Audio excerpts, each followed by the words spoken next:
দেশের সাম্প্রদায়িক শক্তির উত্থান ঘটছে বলে মন্তব্য করেছেন বিএনপির স্থায়ী কমিটির সদস্য গয়েশ্বর চন্দ্র রায়। তিনি বলেন, দেশ ফ্যাসিবাদ থেকে মুক্ত হয়েছে, কিন্তু গণতান্ত্রিক মূল্যবোধ থেকে এখন সাম্প্রদায়িকতার উগ্র উন্মাদনা শুরু হয়ে গেছে, যেটার মধ্য দিয়ে মব তৈরি হচ্ছে। সকালে জাতীয় প্রেস ক্লাবে জুলাই বিপ্লব এবং আগামীর গণতন্ত্র ভাবনা শীর্ষক আলোচনা সভায় প্রধান অতিথির বক্তব্যে তিনি এসব কথা বলেন। গণতন্ত্রের পথে রাষ্ট্র ব্যবস্থাকে না রাখতে পারলে সাম্প্রদায়িক শক্তি মুক্ত চিন্তা ও প্রতিভার বিকাশ করতে দেবে না বলেও মন্তব্য করেন গয়েশ্বর।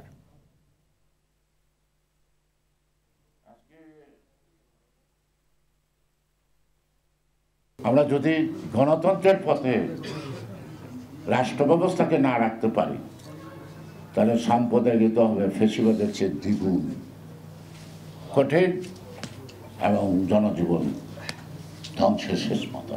ধর্মের সাথে কিন্তু রাষ্ট্র ব্যবস্থার কোনো সাংঘর্ষিক ব্যাপার নাই, অপব্যাখ্যা, যে অপব্যাখ্যার কারণে মানুষ নানা কথা বলতে পারে।